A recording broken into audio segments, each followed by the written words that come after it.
الحمدللہ والصلاة والسلام علی رسول اللہ وعلی آلہ وصحبہ ومن والہ۔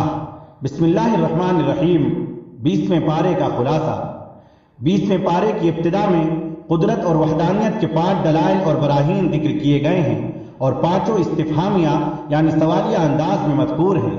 پہلی دلیل، کیا وہ اللہ جس نے آسمانوں اور زمینوں کو پیدا کیا ہے اور آسمان سے بارش برسا کر خوبصورت اور تازہ باغات لہلہائے ہیں وہ بہتر ہے یا جنہیں یہ شریک ٹھہراتے ہیں وہ بہتر ہیں؟ دوسری دلیل، وہ محسن حقیقی جس نے انسان کے لیے زمین کو باعث قرار بنایا ہے، اس کے سینے میں نہریں جاری کی ہیں، اس کی پشت پر بھاری پہاڑ رکھ دیے ہیں اور میٹھے و کھارے پانی کو خلط ملط ہونے سے بچانے کے لیے ان کے درمیان رکاوٹیں کھڑی کر دی ہیں۔ کیا اس محسن اور قادر کی ذات کو بتوں کی مثل ٹھہرانا کسی صورت بھی قرین انصاف ہے؟ تیسری دلیل، مجبوری، مظلومیت، بیماری اور تکلیف کے وقت کس کو پکارا جاتا ہے، رب العالمین کو یا بے جان اصنام کو؟ چوتھی دلیل، بر و بحر کی تاریکیوں میں راستہ کون دکھاتا ہے، بارش برسنے سے پہلے ٹھنڈی ہوائیں کون چلاتا ہے، رب کریم یا ہاتھوں سے گھڑی ہوئی مورتیاں؟ پانچویں دلیل، انسان کو ابتدا میں کس نے پیدا کیا تھا اور دوبارہ کون پیدا کرے گا، رب العالمین کے سوا کون ہے جس کا نام تم پیش کر سکو؟ قرآن کریم کا عمومی اسلوب یہی ہے کہ وہ اللہ تعالیٰ کی الوہیت اور وحدانیت پر کائناتی مناظر اور نفس انسانی کے حقائق سے استدلال کرتا ہے۔ یوں وہ پوری کائنات کو بحث و مناظر کا میدان بنا دیتا ہے، یہاں تک کہ مخالف بھی یہ تسلیم کرنے پر مجبور ہو جاتا ہے کہ اللہ کے سوا کوئی نہیں ہے جو یہ سارے کام کر سکے۔ عقیدہ توحید کے بعد دوسرا بنیادی مسئلہ جو مشرکین کے سمجھ میں نہیں آتا تھا وہ دوسری زندگی کا مسئلہ تھا۔ وہ کہتے تھے کہ یہ کیسے ممکن ہے جب ہم اور ہمارے آبا مٹی ہو جائیں گے تو ہمیں دوبارہ پیدا کر دیا جائے۔ ان کے لچر اور کھوکھلے اعتراض کے جواب میں اللہ نے اپنے نبی کو تسلی بھی دی اور مشرکین کو وعید بھی سنائی کہ جو کچھ پہلے مجرموں کے ساتھ ہوا وہ تمہارے ساتھ بھی ہو سکتا ہے۔ زمین پر چل پھر کر دیکھ لو کہ ان کے ساتھ کیا ہوا۔ اس کے بعد قیامت کے بعد مناظر بیان کیے گئے ہیں اور بتایا گیا ہے کہ یہ جہاں بس اس وقت تک باقی ہے جب تک سور نہیں پھونک دیا جاتا ہے۔ حضرت اسرافیل علیہ السلام پہلی بار سور پھونکیں گے تو ارض و سما کی ساری مخلوق پر خوف اور ہیبت طاری ہو جائے گی۔ دوسری بار سور پھونکیں گے تو کائنات کی ہر چیز کو موت آ جائے گی۔ جب تیسری بار سور پھونکیں گے تو سب قبروں سے زندہ اٹھ کھڑے ہوں گے۔ جیسے اس سورت کی ابتدا عظمت قرآن کے بیان سے ہوئی تھی، یوں ہی اس کے اختتام پر بتایا جا رہا ہے کہ انسان کی سعادت یہ ہے کہ وہ اس کتاب مقدس کی تعلیمات کو مضبوطی سے تھام لے۔ سورۃ القصص۔ سورہ قصص مکی ہے، اس میں 88 آیات اور 9 رکوع ہیں۔ اس سورت کا زیادہ تر حصہ فرعون کے ساتھ حضرت موسیٰ علیہ السلام کو جو معاملہ پیش آیا اس کے بیان پر مشتمل ہے۔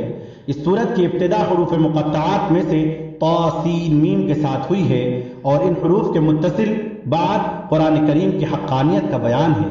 اس کے بعد حضرت موسیٰ علیہ السلام کے قصے کا آغاز ہو جاتا ہے۔ سورہ قصص بتاتی ہے کہ فرعون مصر میں بڑا بن بیٹھا تھا، تکبر، جور و جفا میں حد سے بڑھ گیا تھا۔ اس نے آج کے سامراج اور استعمار کی طرح مصر والوں کو مختلف گروہوں اور طبقات میں تقسیم کر رکھا تھا تاکہ اس کے اقتدار کو عوام کی منظم اجتماعی طاقت سے کوئی خطرہ لاحق نہ ہو۔ بنی اسرائیل جو مصر کی بہت بڑی اقلیت بن چکے تھے اس کے ظلم و ستم کا خصوصی ہدف تھے۔ پھر اللہ نے کمزوروں کو اٹھانے اور زیر دستوں کو بالادست کرنے کا ارادہ کر لیا۔ انہی حالات میں حضرت موسیٰ علیہ السلام کی ولادت ہوئی۔ آپ کی والدہ پریشان ہو گئی کیونکہ وہ جانتی تھیں کہ فرعون کے کارندوں کو اگر خبر ہو گئی تو وہ نومولود بچے کو زندہ نہیں چھوڑیں گے۔ حکیم و خبیر رب نے ان کی رہنمائی کی۔ انہوں نے صندوق بنایا، اس میں اپنے لخت جگر کو لٹا کر نیل کی نہروں کے حوالے کر دیا۔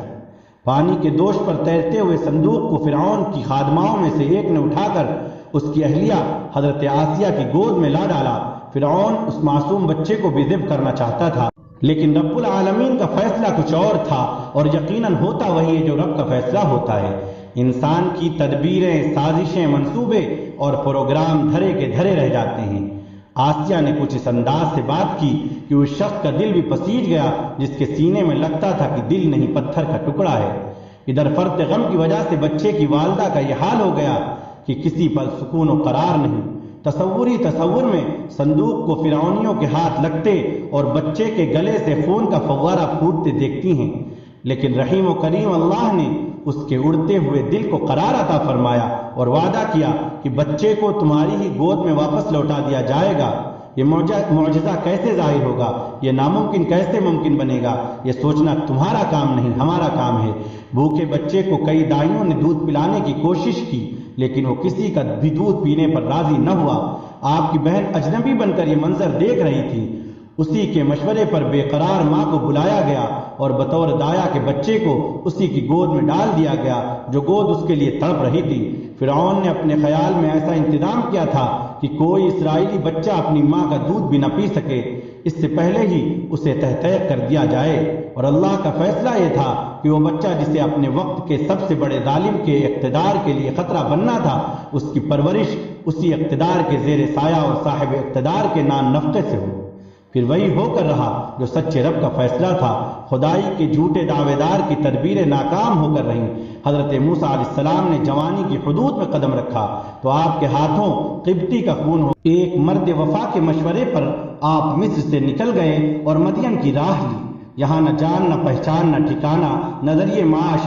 دعا کے لیے اسی کے سامنے ہاتھ اٹھا دیے جس نے زہریلے سانپ اور آدم خور بھیڑیے کے ہاتھوں پرورش کروائی تھی۔ کہا تو بس یہ کہ یا رب میں تیری عطا کا فقیر اور محتاج ہوں۔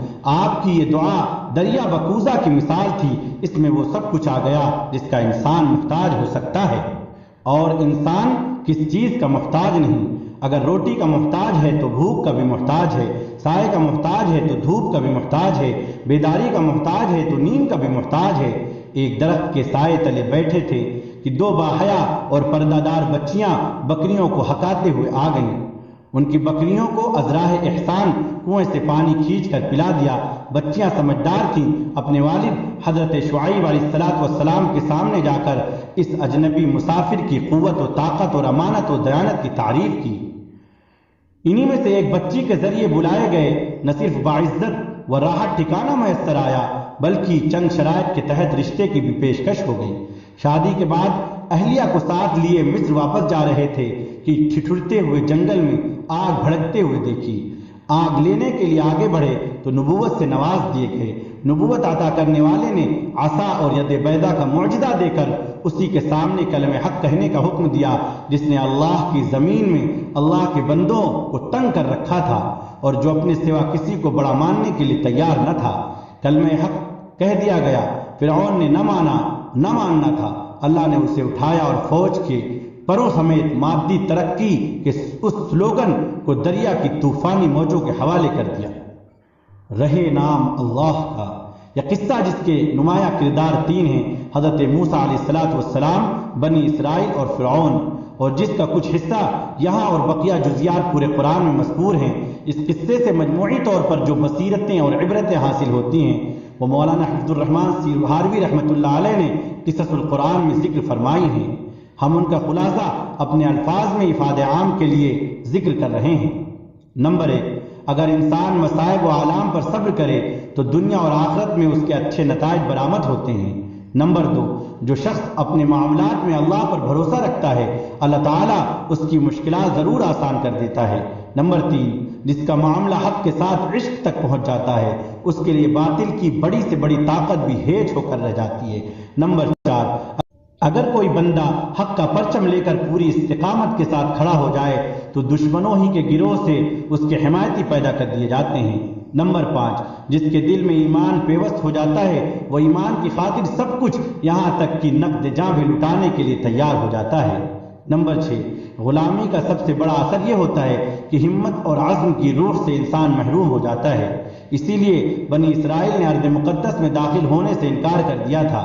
نمبر 7، وراثت زمین اسی قوم کا حق ہے جو میدان جد و جہد میں ثابت قدم رہتی ہے۔ نمبر 8، باطل کی طاقت کتنی ہی زبردست کیوں نہ ہو، بالآخر اس کو نامرادی کا منہ دیکھنا پڑے گا۔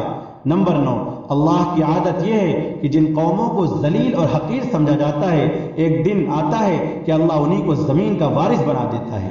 نمبر 10، جو شخص یا جماعت جان بوجھ کر قبول حق سے سرکشی کرے، اللہ تعالیٰ اس سے قبول حق کی استعداد چھین لیتا ہے۔ فرعون اور اس کے حواریوں کے ساتھ یہی ہوا۔ یہ بہت بڑی گمراہی ہے کہ انسان کو حق کی اتباع کی بدولت کامیابی حاصل ہو جائے تو وہ خود ہی حق سے روگردانی شروع کر دے۔ بنی اسرائیل نے یہی کچھ کیا۔ نمبر 12، ایک بہت بڑی دلالت یہ ہے کہ انسان حق کی اتباع کے بجائے حق کو اپنی خواہشات کے تابع کرنا شروع کر دے۔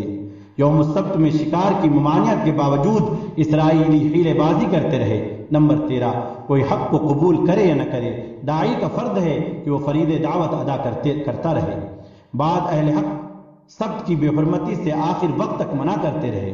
نمبر 14، ظالم حکمران قوم کی بدعملیوں کے نتیجے میں اس پر مسلط کیے جاتے ہیں۔ نمبر 15، اپنی قوم کو انسانوں کی غلامی سے نجات دلانا انبیاء اکرام علیہ السلام کی سنت ہے۔ حضرت موسیٰ علیہ السلام کا قصہ اور فرعون کا انجام بیان کرنے کے بعد مختلف آیات میں اہل مکہ کو تنبیہ کی گئی ہے۔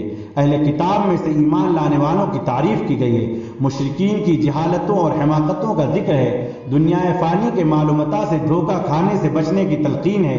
قیامت کے مناظر میں سے بعض مناظر کی منظر کشی ہے۔ اللہ تعالیٰ کی تخلیق اور اختیار کا بیان ہے۔ ان مضامین کے بعد فرعون جیسے ایک دوسرے متکبر اور سرکش انسان کا تذکرہ ہے۔ اس کا نام قارون تھا۔ خاندانی اعتبار سے حضرت موسیٰ علیہ السلام کا قرابت دار تھا۔ اکثر علماء نے اسے آپ کا چچا زاد قرار دیا ہے۔ اپنے وقت کا ہی نہیں، شاید آج کے بین الاقوامی سرمایہ داروں میں سے بھی سب سے بڑا سرمایہ دار۔ اس کے خزانے نہیں، خزانوں کی چابیاں اٹھانے کے لیے طاقتور مردوں کی ایک بڑی جماعت کی ضرورت پیش آتی تھی۔ دولت کی بہتات نے اسے خود سر مغرور بنا دیا تھا۔ حضرت موسیٰ علیہ السلام نے اسے سمجھایا کہ مال و دولت پر مت اتراؤ، اللہ اترانے والوں کو پسند نہیں فرماتا ہے۔ اللہ نے جو کچھ دیا ہے اس سے اللہ کی رضا حاصل کرنے کے لیے خرچ کرو۔ جیسے اللہ نے تمہارے ساتھ احسان کیا ہے اسی طرح تم بھی اللہ کے بندوں کے ساتھ احسان کرو۔ نہ کسی پر ظلم کرو اور نہ ہی روپیہ پیسہ ناجائز مصارف میں خرچ کرو۔ لیکن یہ ساری فہمائش اس کے سر کے اوپر سے گزر گئی۔ اس نے وہی جواب دیا جو ہر احمق، مغرور اور سرمایہ دار کہتا ہے۔ اس نے کہا، مجھے یہ مال میری دانش کے زور پر ملا ہے۔